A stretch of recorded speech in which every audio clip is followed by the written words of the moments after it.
The thing that found me wasn't a boat. It was a rubber duck. I know how that sounds. I know the instinct is to laugh, to picture a child's toy washed ashore, a ridiculous bright yellow against the vast gray. But there was nothing funny about the way it bobbed toward me that night, as if it had a direction, as if it knew me. I've replayed that first hour 1,000 times, and every replay ends the same. The duck's open mouth like a small, black cave, the ocean around it deeper than the sky. I was supposed to be alone for 3 days. A routine delivery, a quick crossing, a single-cabin trawler, and a GPS that had always been dependable. I remember the salt on my lips, the diesel smell in the bilge, the way the horizon sat like an unfinished sentence. The first thing to go wrong was small. The radio crackled once and then went quiet. Then the engine hiccuped and died. The lights dimmed. Darkness isn't simply the absence of light at sea.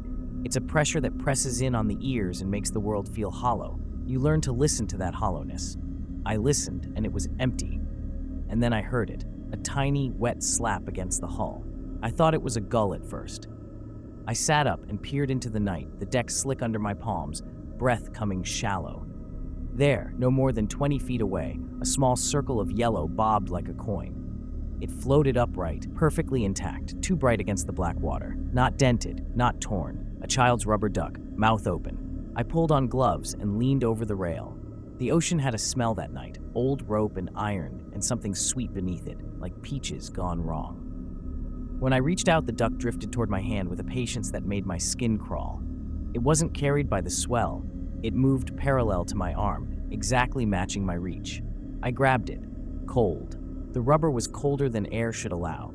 There was a faint, crusted film along its underside, and a single, fine line of something dark at the rim of its mouth. I put it on the deck, and for a ridiculous second, I smiled. Human brains clutch at normalcy. I switched on the flashlight, and the beam carved a path across the waves. There was no shore, no other light. The instruments were dead. My compass spun like a dervish. When I turned back to the duck, its eyes had the gloss of plastic, but they seemed to reflect not the flashlight, but something deeper, like a memory. I told myself it was just a toy, drifted from some lost family, some silly flotsam. I told myself the dark was playing tricks. I didn't sleep. I fumbled for a rope and lashed the duck to the rail because I couldn't bear the idea of it slipping away. Around midnight, the sea changed. The swell flattened into a glassy black that carried the sound of my own heart back at me. Then, from somewhere beyond the horizon, a sound threaded through the quiet. A series of low, measured knocks, like somebody tapping a glass from a distance. When the knocks came again, they were no longer distant. They came from everywhere. The rail, the hull, the floorboards, measured, patient, like a heartbeat out of time. I told myself to breathe slowly, to name things aloud. I counted the knocks, 8, then 9, then a slow single beat that made the teeth in my jaw vibrate. I woke the radio out of habit, flipping switches with hands that felt too large for my own wrists. Static answered me first, then a thin, childish whisper that was so close to my name I thought I must be dreaming. "Are you alone?" it asked. I slammed the set down and laughed, a sound I didn't recognize. Laughter has edges when it's honest. This had none. The flashlight beam trembled as if some invisible hand shook it. Off the starboard bow, something slid beneath the surface, and the ocean exhaled a scent that was the opposite of salt. Sweet, metallic, like pennies dissolving. The duck at the rail had shifted. More correctly, the deck had shifted beneath it. The duck had not floated away, but had been placed. Beside it, another duck blinked into being, as if the black had spat it out. I remember the absurd cataloging of detail, the rubber's sheen, the seam along its belly, the exact angle of its blank plastic eyes. Then the numbers stopped helping. 1 duck became 2, 2 became a dozen, and by the time the moon tried to pry itself through the clouds, the gunwales were rimmed with yellow faces bobbing in perfect, mocking formation. Each one faced me. They made no sound. At first, I took comfort in that. Silence is a reasonable companion at sea, but silence at night is also a thing that listens back. The ducks listened. Their mouths, tiny, round, black, hung open like wells. When I leaned over to touch one, my fingertips met not the soft give of a toy, but something that sucked. You can't explain the way a small mouth can feel like an accusation. It was like slipping a finger into a tiny jaw that wanted something from me. Sleep became a fiction. My eyes kept finding movement in the near dark. a smear of wet on the cabin window, a rank of tiny footprints on the deck varnish that led to nowhere, a shadow in the bilge that looked like a person curled into itself. Once, on my knees, I found one of the ducks inside the cabin, propped upright on the empty coffee mug as if it had been waiting. Inside its open beak was a scrap of paper, damp and folded. I pried it out with a butter knife. My name was written in a child's uneven hand, my full name, and beneath it, a date I didn't recognize. The paper reeked of sea and something else, old perfume, lemon, and something fouled. I began to hear other things. A distant singing, not quite melody, more like someone humming the tune of a nursery rhyme, but stretched thin until it was a wire. The compass spun, the ocean turned in on itself, and the boat hit a swell that heaved me to the rail. Something beneath the water pushed against the hull in long, rolling waves, not to capsize, but to speak. When I threw a duck overboard, it returned within minutes, lodged against the propeller as if it had swum back. Its mouth was closed, no longer empty.